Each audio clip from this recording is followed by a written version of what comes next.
Welcome, everybody, to this digression session on A Night of the Seven Kingdoms with the Fargonaut boys, Wilson and Tyler. The best thing to come from Game of Thrones IP in a while. I'm saying that. I don't know if Wilson, if you've followed a lot of the Dragon show, Hot D. I think I'm current on it. Okay. Maybe I didn't finish up that second season, but I definitely got, Yeah, second I season I did completely enjoy what I fell saw. off. I really enjoyed the first season of that show, but I was expecting Yeah, more from the second, and I didn't get a whole lot because it's just just to mention that. jumping to the third season. It's just a preamble to the main stuff that's going to happen in third season. So Yeah, sort of a letdown. which part it's easy to be like that's all well and good, and that's easy to have that intention. But I guess in this day and age, where it seems like nearly anything, regardless of its performance, can be canceled in a drop of a hat. It's just like the what can seem like a very easily like, yep, season three coming up is then like, oh, years and years or whatever in the making. But that's a different show, I guess. Yeah, and to get into Night of the Seven Kingdoms, we have a story that brings it more down to earth, literally, from the Yeah. hot D and the craziness of Game of Thrones. This show is subverting the expectations in like the best kind of way when you're expecting a Game of Thrones story. Right off the bat, it went for a more lighthearted tone. Flashbacks are used, more comedic bits and beats are used, I especially mean, in the first yeah, in the first few minutes, like yeah. where he's like, "I'm gonna be a knight of the Seven Kingdoms," and then you hear like the original score from Game of Thrones, but then it like abruptly cuts and he's just taking a diarrhea shit by a tree. And they're showing that he's taking it too. It's not just that he's. Yeah. It's like you're seeing his butt and what's coming out of it, and you're just like, okay, then. So right off the bat, it's just like a whole new vibe, and I'm like, okay, I'm in. Like I'm so in. Like this guy, goes through some crazy adventures. Right off the bat, you're like, yeah, I'm fully in with this guy. He seems like a good dude, and yeah, I mean, some of the scenes were just so perfectly written for like this kind of oafish dude to kind of like, he's good natured, good hearted. He has a simplicity to him.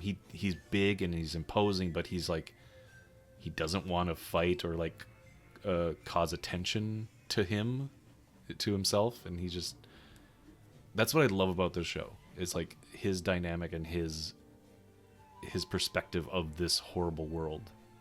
And from what we know from Game of Thrones is like, this world sucks, but this guy's just like But looking at it all bright-eyed and bushy-tailed, like, I want to be a knight.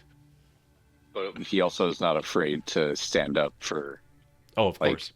those weaker than him or smaller than himself, even. And just, I, it's this show feels kind of easy in the shorthand because we've had a Game of Thrones in months. Like when you get characters like the Baratheon or the Targaryens or whomever, there is a certain like, oh, there's an almost inherent like relationship that you can have with them to understand like one or two things about them maybe. Yeah, like you're And saying, Baratheon's like, obviously Bobby B, just being like a wine drinker, partier, and just doing crazy stuff. I'm like, oh yeah, every Baratheon is like a partier, and like you see that in Lionel, or whoever the guy from The Night of the Seven Kingdoms, is his name Lionel? I forget. I believe so. Yeah, in that show, I think it is. But he's just a crazy, wild, like the Laughing Storm is what they call him, and he's just a wild, crazy dude. And Well, yeah, and those even archetypes. just past partying, yeah. But And the it's Targaryens are just pompous douches, and but see, those are things that you're. I mean, you're not incorrect about that, but those are things that you're able to just like even the name being brought up of like, oh, the Targaryens are coming and they're going to be showing up in an episode or two. You're like, okay, I know like kind of, what their vibe is Yep. and how I feel if you're somebody who's watched any of the show. So it just feels very like simple to kind of get into at least. And it is nice that we're going back to something that is just really until that last episode just a bunch of character work, and it was so refreshing to just have like, who's this, and how are they going to interact with this other person that I maybe have seen, have a scene. Like I can't remember who the guy is. Like I can't tell you who he was specifically, but you'll probably remember who. Partway through, he was like coming to Dunk, and he was like talking with him by the tree and just genuinely being like, hey, like maybe you want to think about taking a dive in this, or like, not, or like if you win, or like if people make the right bet on you or whatever. Oh yeah, that guy that kept snorting his spit. Like every cut, he would be like, and then spitting in the next scene. Like he kept, hawking loogies everywhere, right? Oh, sure, I guess. I don't know. You don't remember that from What? that guy? Like he told Dunk to take a dive, to one of the lords, and then he would get paid. Yeah. But we're probably talking about the same person, but like, he had kind of shown up once or twice a little bit in the show already, Mm-hmm. and you get these like glimpses of certain people, and then they interact with Dunk, or even with Egg too, and it's just nice to be like characters that you don't have to be always second guessing what their motives are, what their secret history is, or any of this. It's just like, here's a person. All the stuff that is going to be what you need to know is going to be on the plate, and it's just like nice dialogue, character scenes, simple. Yeah, that's the beauty of this. There's not magic. There's not dragons. It all takes place around a tourney, which is awesome. It's like this little girl's like 16th, like her sweet 16, which is all the better because of the events of what happens. Like, oh yeah, a bunch of lords had a trial of 7 on my sweet 16, Yeah. and it was Right. a fucking banger, dude. They got super pissed at this one huge dude, and then he got a bunch of other people with, It was probably the best birthday I've ever had. probably the best. Yeah. But yeah, I mean, the whole event, like the whole story took place around this one event, and like or around this tourney and this party, and that also brought it down to earth a little bit more because we didn't have to travel to all these different places. It's just nice and confined, where you can just kind of see all these people from different areas of the world come to this one location. And you learn a little bit about these other houses and their armor and like what they're all dressed like and how that translates to their character. Like the Apple people, the Fossaways. Like I really started like they're becoming my other than the Starks, my favorite family, because I just love how he always came up to Dunk. He's like, "Are you hungry?" Like every time he met up with him, was like, "You want to come in for some cider?" Or like, "Are you hungry, Dunk?" Like every chance he was like offering Dunk some food. He's just being a complete bro, and the fact that Trend. he's just being a really nice dude. And how it kind of resolves itself at the end is how he gets Sweetfoot, the horse, Dunk's really beautiful horse, the white. Well, and apparently he's engaged to be wed, and he's gonna be like going off and starting a cidery or something, or like his own doing something orchard. with that.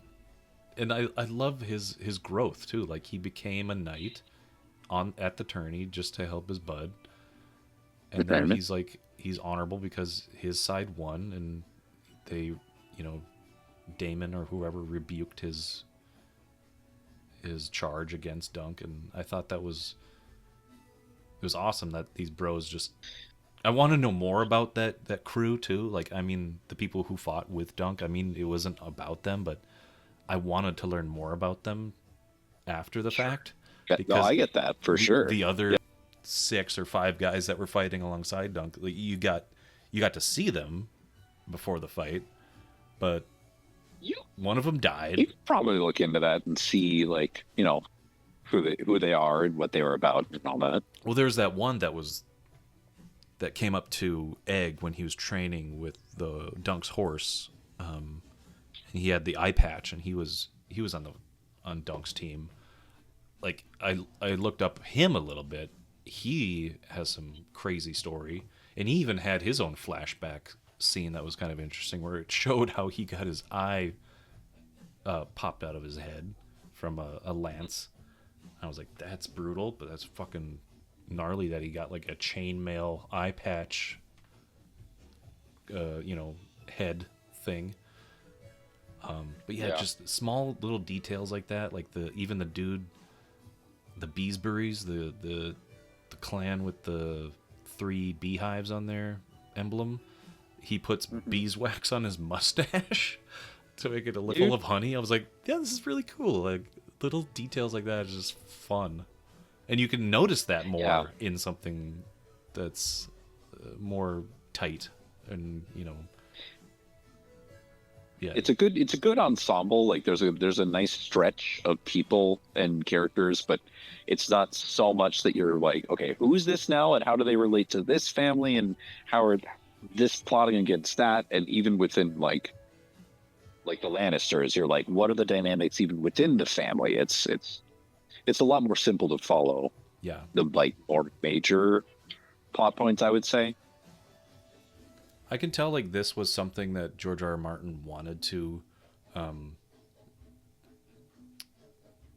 It's like he had an idea for Game of Thrones as a whole, being like this translation of the War of the Roses from actual history, but his own spin.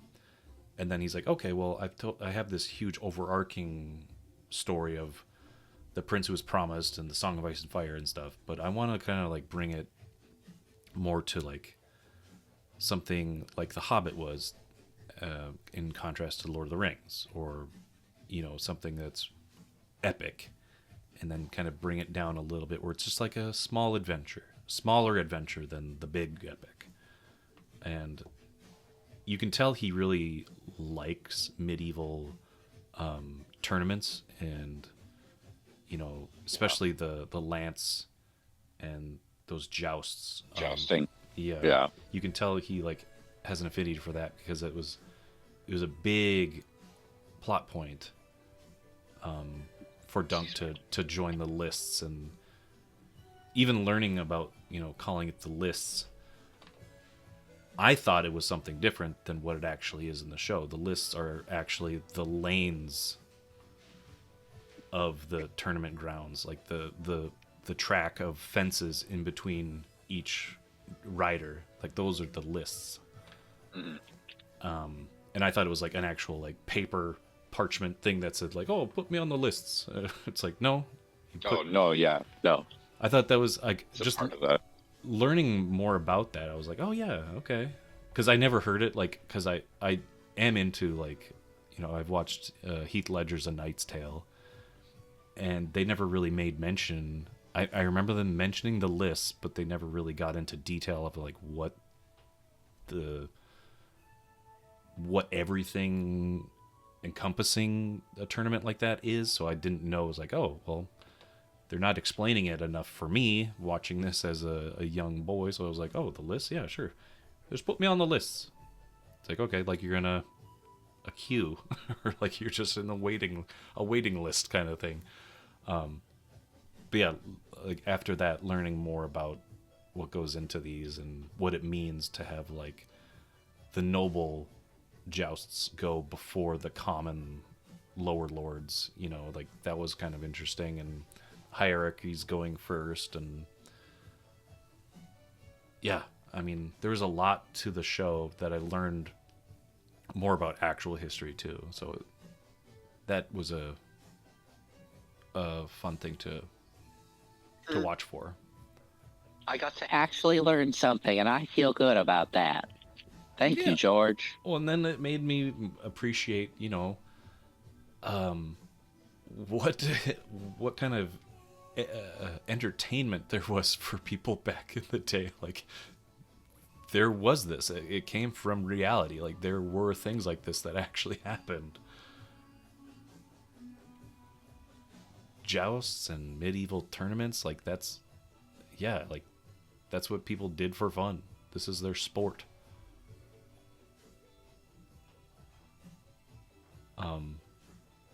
And scenes like that where Egg and Dunk were like acting like it was like they went to a football match or a soccer game or where they were just like yeah, Clearly was entertainment, like, for somebody of that time, and like even how Egg regardless of like class. yeah, regardless of class, everybody it was like their pastime, medieval pastime was doing this, and how we know stats of specific players. Egg was like, oh yeah, I know about this guy. This is the lord from this place, and he it looks like he's whatever. Like he had info that bookies would love to have. It's like who's gonna win this matchup. Egg kind of like Egg and Dunk had back and forth a few times about this person's up against this person, and Egg had a little bit more knowledge because he's seen more of these things, obviously, but he seems like a sports like statistic nerd. Like he would be the type of kid to follow those kind of people. But I mean, let's actually, because that's a cool thing to me though, is like let's actually think about that for a second, because in the reality of this show, if he is a young prince in any way in the line of succession, or probably even just being a part of the Targaryen like family, not he probably at his age is just going through a ton of that shit, sitting in classrooms or just like in rooms, learning from maesters about either historically like what people have done or currently what people are doing. And so somebody like Egg is just like I like that kind of detail. For me is like, yeah, that makes sense that he would be having this knowledge. And if he is like it did seem like he was passionate about it, like he was like into the whole like, oh, this is like who the knights are, like it's like a roster to him almost, yeah, like. Yep. But it was just cool that it felt like, yeah, he knew these stats and these things, but that also kind of to me was a cool element where it felt real in the world. It was like, yeah, for sure, this is a very educated prince who would be taught these things regardless of whether he's actually like one of the other shit lord sons who's looking for people to hurt and kill or whatever. But no, he's actually paying attention and grasping onto it, liking it. Yeah, I can just imagine like at his noble house in Summerhall, his room is like decked out with like these big tapestries with like embroidered pictures of like knights, kind of like how you would have a poster of Jordan or something like that in your room. Yeah. He's just got these badass knights. So yeah, this is my favorite. This is Lord whoever from what's it? Yeah. He's got like trading posters cards on the wall. He's got trading cards, and he's got his own like fake Nerf lance and stuff like that. But yeah, the show, we can get back into the show. What really set it apart too was like how the score and the music of each episode, like we talked about, like kind of subverted the typical Game of Thrones score, with some more like flutes. I think they used a lot. Like it sounded like maybe a flute or a recorder and like a classical guitar. So it made it seem more folky and very just acoustic almost, as opposed to some symphony. Yeah, well, again, it's work is doing more with less, or kind of a very purposeful, almost like stripping down and simplifying of elements of the show, whether that be, just so much of it, even like freaking Dunk and Eggs. Like I the one thing that I really did like about the show was the costuming. There were like you were saying about like Fossaways, Beesbury's, these different houses. They had very distinct costumes, but also like Dunk and Egg in their like well, Dunk mostly is always in peasant mode, but Egg in his Yeah, peasant, yeah. it's a very like kind of believable getup that he's in, and you could see how he may not be recognized as much with no hair and just in something like that. And then, gosh, I think it was Baylor, the one who participated on Dunk's side. Yeah.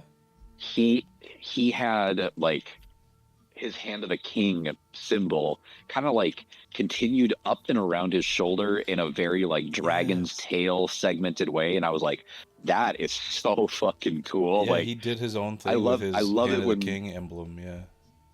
yeah, but it tied into his house and was very yeah. I love when that happens, and there was a scene. I don't know. Probably some of this is already probably spoilers for people, but it just is a minor spoiler, I suppose. After one of there's a funeral for a Beesbury that we see, and like the casket is just swarming with bees because they put hives into the casket or something like that. They put the queen Or in the casket so that everybody, yeah, all the they drones are trying to moved the find her. queen. Yeah. But it's a really like nice visual thing of like distinct identity for this house and for the show, and Yep. I did appreciate that that too. was the small amount of travel that we did do, like maybe during a couple of flashbacks. Like I can think of, I think episode 5 it was with Dunk, young Dunk, doing some traveling. There was like some forests. There was, and then other parts of the show for travel. There are some very nice like landscape shots that felt very like natural but fantasy-esque, if that makes sense. Sure.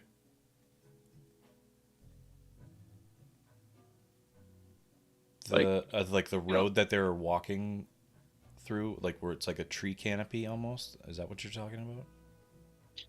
well, just like the forest where Sir Arlen finally like kind of acknowledges Dunk a little bit, and it's like super like foggy or misty too, Oh, and yeah. it's like, Yep.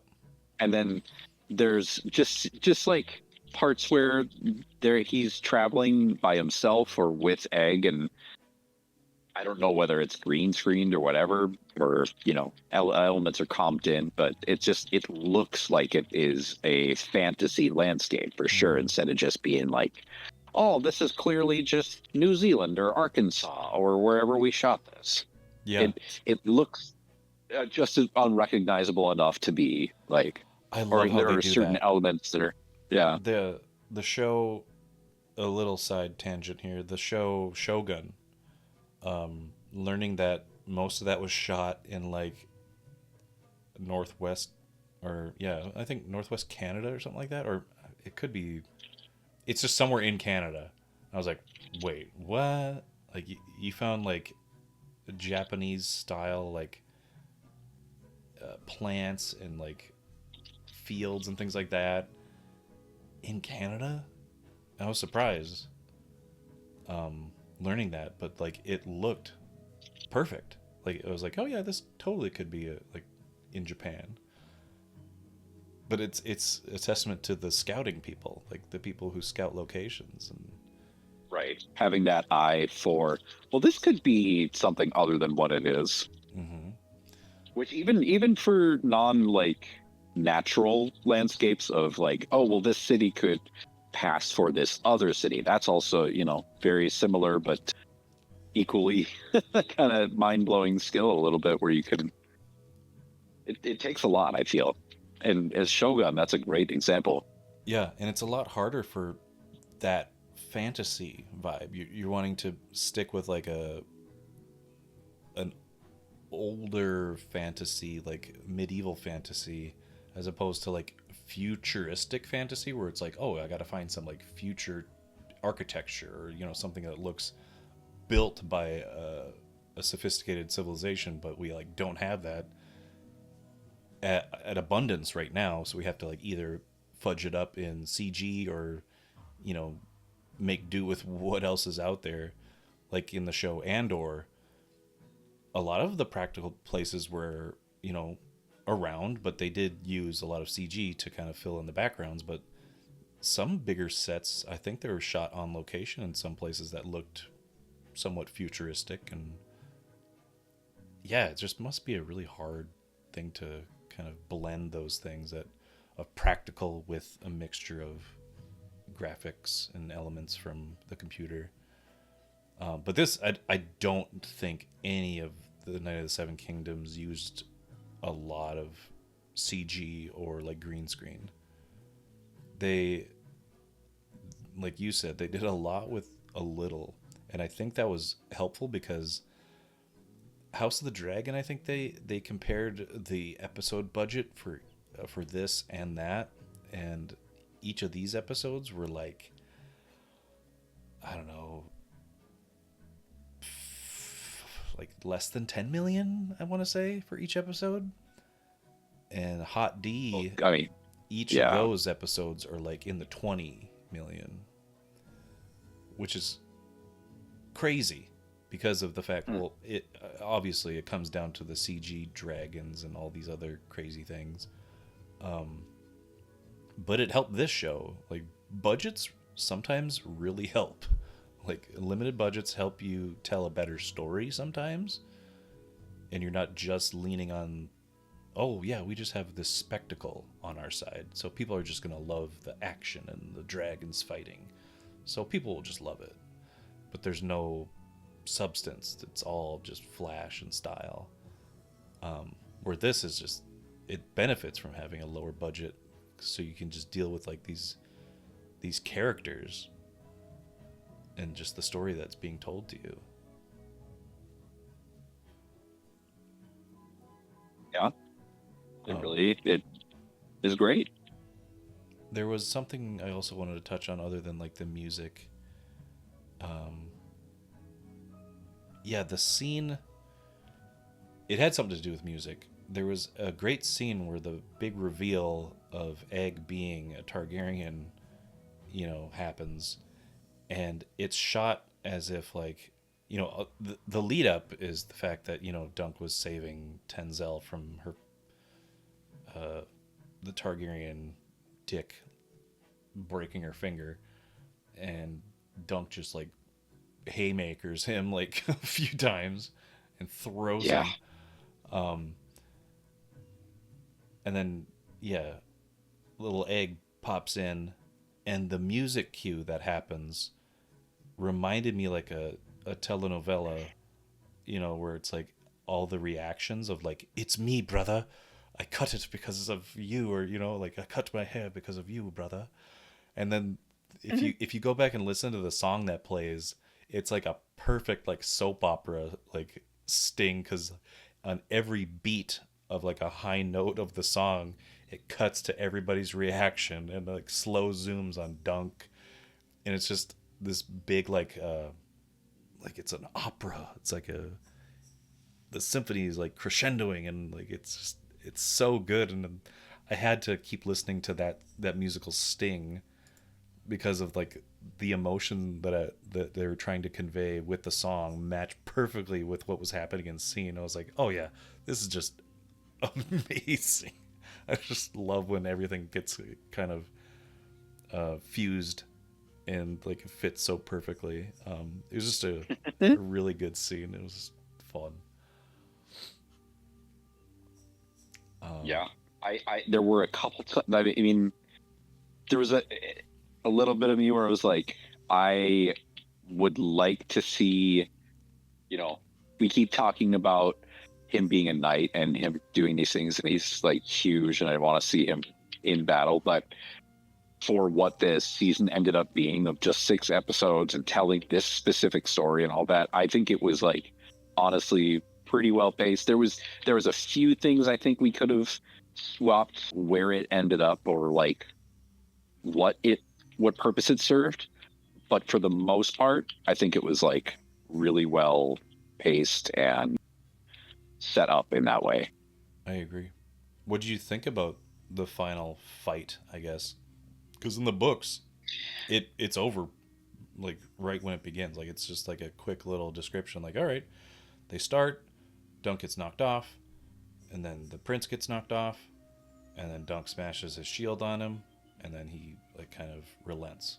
And like that's it. That's the description in the book. But in this, it's like they go full on. Like there's a bout. You know, there's a tussle. There's a melee happening in this. Which, okay, so my just general thoughts are of that fight are I think it was great. I think it was paced really well. I think it was shot extremely well, where it was frenetic. It was impactful, but I could tell exactly what was going on without cutting everywhere and all over the place. And it just was like, I thought, very well done. He You know, suffered some damage. Like both of them suffered a lot of damage. yeah. I mean, I guess not to say that I didn't expect violence to happen in this fight, but he definitely got more hurt than I thought that he would, and he fought through it, and that's what I mean. Like, it was just impressive the way that it was not only paced, like timing wise of what happened, but that ebb and flow of one combatant versus the other getting the upper hand, and then they kind of like, it flip flops and all this. And So there's him, there's a couple moments, again, without being too spoilery. There's like Sure. a moment that really kicks off what happens in that fight, of just being like, oh, you're short one person, guess you can't do it, and then that person shows up. That was like, oh snap, that's actually, if you think about it, just take a step back for a second, that event like is just alone, before the fight happens, something that people will tell stories about, like, oh, this guy was short and then this guy showed up for him, blah blah blah, yeah, it all adds to the lore and the history that happens. Yeah, that's cool too. and then at the very end of that, with the, like you said, the prince relenting, and the way that they did that in the show of kind of just holding him up and being like, okay, I'm gonna hold this guy in front of the judges, and he's gonna say, he I dragged fucking him by his foot too. Like he's I like, was you're like, coming with me. this is some, like, the cojones on this man. Well, the fact that he's all like stabbed mercilessly by this guy just over and Yeah. over again, and in all the different vulnerable spots, like in his thigh and Uh-huh. his shoulder and like his back a few times, his arms, like he's just got stabbed and poked and poked and poked by this dude. And he He just got smacked like in the face with a freaking flail, and I was Yeah. like, man, it was a good fight, because like, you could feel the kind of impacts from the hits, and you were cringing with when he, like I said, like when you've got the two combatants tussling with each other, and people are getting one up on each other and all that. there was It's good. Yeah, I mean, I want to get into sort of like the lore and the mythology also, to maybe speculate on and maybe talk about a little bit, because there's a scene, and maybe we can go into this a little bit more, because I'm really into like this world does this, it does exist in a world of magic and dragons and gods and children of the forest and the old gods, the new, whatever. So like there's history and there's lore with this stuff, and the Trial of the Seven was meant to be a more just cause for a fight instead of just a trial by combat. So learning about what a Trial of the Seven is a more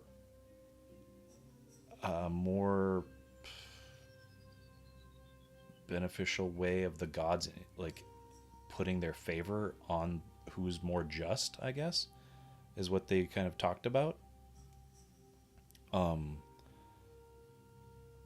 Yeah, and just jump in if I'm kind of getting that wrong, but I think that's right. No, I've got. I mean, I don't know. Damon, one of them was talking about how like we're gonna have a Trial of the Seven, And then Dunk's like, wait, what the hell is that? I have to fight 7 dudes? He's like, Mm. no, dude, you just have to have 7 on 7. And the gods are more likely to intervene and see who's just in their reasoning and their cause. Having that, I was fully expecting it to be a 1v7 though, yeah, I mean, that would have been dope, but tipping kind the of scales in their very favor. unfair. Um, but when it came down to that fight against just them, and how it is one accusing the other of, I mean, well, Dunk obviously was right in his um his account of, protecting the innocent, but he shouldn't have struck a lord, kind of that back and forth, who was more just in Yeah. their right to say what was right and wrong. When it comes down to Dunk and him, like at the end of their scrap and them fighting, and he kind of collapses for the first time, like, and Egg is just kind of going, "Get up, Ser Duncan, get up, Ser Duncan," like, and Mm. trying to get him alert. It to me looked like he completely died. Like he just collapsed and his eyes were open. It looked like he just collapsed from the exhaustion and he just bled out and died right there. And to Egg, you got to think like, oh my gosh, Sir Duncan's dead. Um, Yeah. but then what I think could have happened was that the gods, whatever gods, intervened at that moment to like give him that vision of Sir Arlen saying "Get up," right? Because there is that scene where Sir Arlen just kind of announces like "Get up," and then he kind of has that second wind, and he does get up, and he's able to drag him over there to renounce his accusation. So you could think or speculate a little bit that it was like, if you're thinking of the new gods, one of the 7, Sir Arlen being the the embodiment or like the figure of the father, essentially, to Dunk, saying "Get up," and the father intervening and giving him a second life, essentially. Like the the idea of the 7, the trial of the 7, actually came to fruition. Like that kind of idea, it actually did happen, and it led Dunk to actually be the one that is more just in their accusation of, the cause of the fight. But yeah, what are your thoughts on that at all? If you have any, I guess, or speculations on if that could have been the reason or what Well, happened.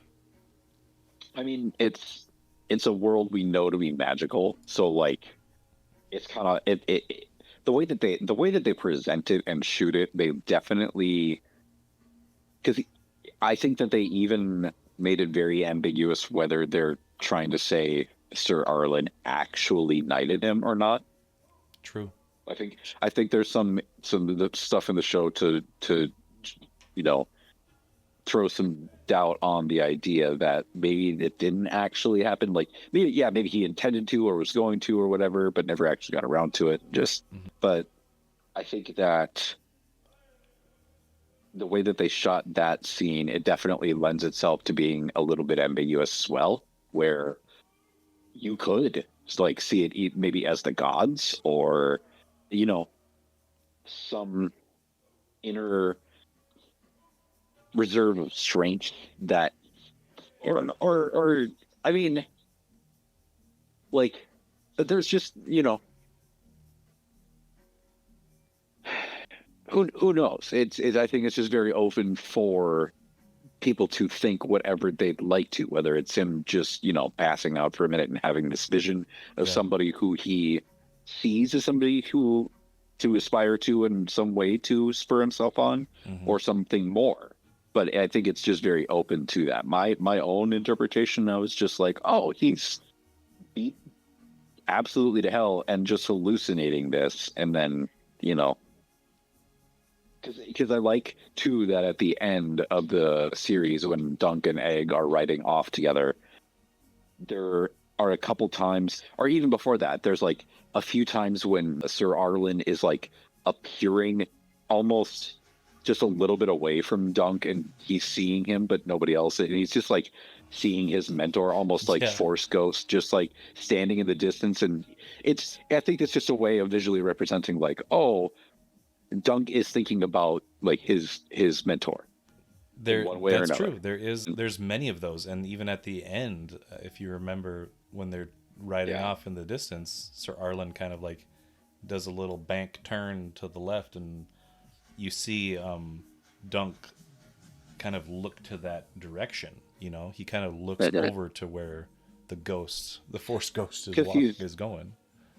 it's not even necessarily an act. I don't think it's an actual like ghost presence or anything like that. No, I no, think no. it's literally just a representation in Dunk's mind of like, okay, my mentor, the passing of the torch, It I've moved is. on from Yep. being his squire and I have my own now. And so, yeah, Yeah. but, I like that idea because they, that was his there's like, compass, his guiding light was Sir Arlen in everything. Like Sir Arlen was yeah, it. It got him to where he is now. Like, and he just died, and he's now just on his own. So he's looking to him always for guidance and help.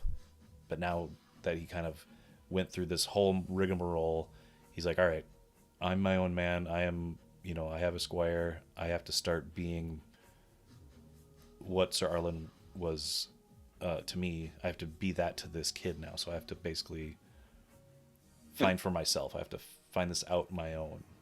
Sir Arlen taught me all he knew. yeah, yeah, probably also a certain amount of like, I gotta not fuck this up so that this Targaryen kid doesn't like become a just shit lord like most of his family. Yep. Yeah. I And I he did knows. see a little He knows like what's going to happen to him. what do you mean? Dunk has that conversation with his one of his brothers, and his brother was like, "Oh yeah, we'll make a man of him yet," and that was completely Oh alluding to yeah, the they're fact gonna like they're gonna fuck this. They're gonna make him, yeah, like demented do and all kinds of things. psycho. Yeah. Yeah, no. You don't want that. Like good that he's in the influence of somebody who will actually do some good for him. But I like this whole kind of show felt like when in Game of Thrones they're talking. I remember like Nan in I think it may have even been the freaking first episode or like the second episode.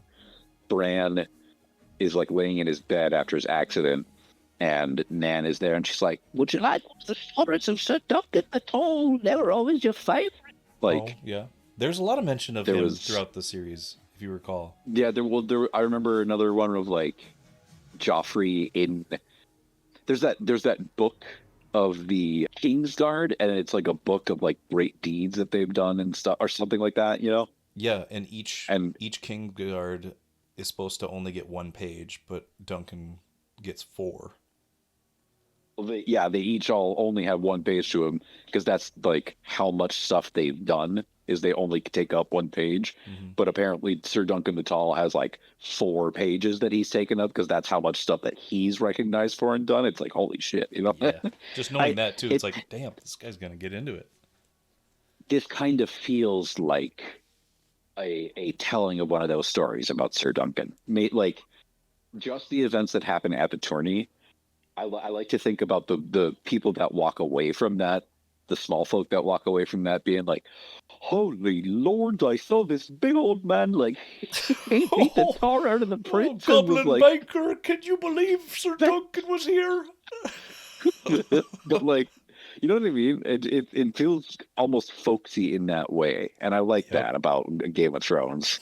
Yeah, I love that about this story too. Is how you follow just this poor dude that has bugs flying around him, and you're like supposed to root for him, and you just can't help but love the fact that whenever somebody's like doing those classic quips that Tyrion or Varys would say to somebody to like kind of cut them down to size, be kind of witty, And and Dunk kind of just takes it like, I'm just trying to be nice here, like guys.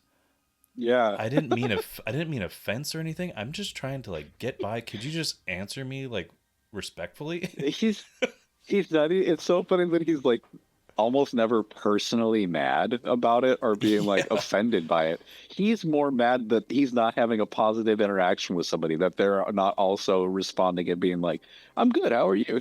Yeah. Like, He's guys, more like disappointed on his face of like, "Oh, I thought we could like just talk nicely." yeah, I thought we could just have a civil conversation, not to like have you cut me down and like belittle me. Like, what the fuck? Just trying to have a Yeah, good time. I would welcome another season, maybe two of this, but that's about it. I don't want this to be something that's like, feels like it needs to stick around for forever. And also, we might have the issue whether or not they're going to like maybe do time jumps or something. I don't know, but like I would watch more of this. And I think that's the case for this one at least. Like how, Hot D takes like 2 years for production. They started production right after this wrapped with they're filming the second season of this as this was airing. That's smart. Because they know that they have to take advantage of this egg as, he's aged up. Like he already has hair, obviously from production of the show because he actually did shave his hair for production. Yeah, So now he's fully hair now, hair boy. he's fully hair now. He's covering it. He's he's fully hair now. he's Put all that on hair. it. Put that on a tombstone. He's fully hair now. He became hair. I am become hair, destroyer of worlds. But yeah, so that was their plan, is to have this be rolled out every year. So we are gonna see this in 2027, another season. Okay. That's like all well and good, but let's not get too ahead of ourselves and try to throw tires on this thing and keep it going for years and years and years. Let's tell a story that is Yep. like worth being told, that we're passionate about, that and then get out. Yep. That's the detriment to a lot of these shows. Is like, let's just keep pushing it because we don't have any original ideas anymore. Like we don't have a show. Like that's what I thought of Game of Thrones. Like the showrunners are like, all right, we're just gonna rush this we're gonna speed run the ending and make it the worst thing ever. But then we're gonna have so many spin-offs that are gonna do the same thing, which is, I hope this one doesn't fall into that same trap. But that's HBO saying like, oh, we only have this one IP to stick with for a while. Because what was that show, The Walking Dead, for like AMC? They were like the first one to start doing these kind of spin-off within the same world kind of things, like Fear the Walking Dead, and then like all the other spin-offs like Daryl Dixon. Like that's the show about just Daryl. Yeah. Like they just keep having spin-offs and different things based in the same world, where it's like, We can't let it end. We can't let it end. this is the gravy Like train and it does not stop. it just brings to mind the image of like, people just like sweat on their brows, red face, pulling at their neckties, like, what are we gonna do? The wheels are like, we can barely keep it going, and someone's just like throws their finger in their face, like, don't you dare let it stop, like, Yep. The, my the man upstairs, the powers that be, the executives. executor. We need to keep this running. It's like, well, we Hey, ran out of ideas. Well, think of something else. that's not my problem. Yeah, I don't care. Look at what we're getting for money. Bring it up to a writer. Tell it, take it on the arches, bud. I'll go old Hollywood on him. But yeah, I think we've covered the majority of the show, what we liked, what was great about this show, how it's a breath of fresh air in comparison to a lot of other Game of Thrones IP. It's got a bright future. I thoroughly enjoyed it. It's got everything to gain and also everything to lose. Yeah. The track record is not helpful. All they got to do is not frig it up. That's it. I think we have a pretty competent showrunner.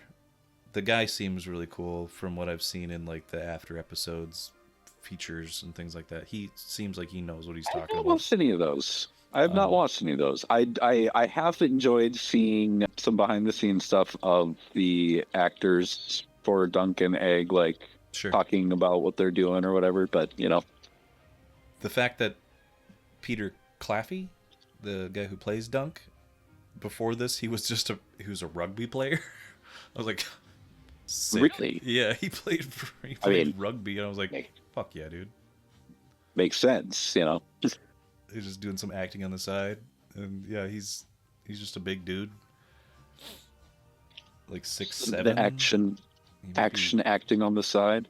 Yeah, I mean he fits that character so well. So I'm happy to see him. Yeah, in anything he does. But yeah, that's all we really wanted to talk about in this little digress. So hope you enjoyed our discussion and maybe have some thoughts on the show. Let us know what you thought about it in the comments, and we'll think of something else to watch. Maybe we should watch another series of something. Kind of like how we did the 10th Kingdom. As I'm looking at the trailer for Night of the Seven Kingdoms, we already watched a show about 10 kingdoms, so we're getting all the numbers in there. Technically, at the end of this series, a title card comes up that says "A Knight of the Nine Kingdoms." So we're working our way down the list. Like working up we to we the gotta 10th find kingdom. something about eight kingdom, like the number 8 in kingdom, then we're good.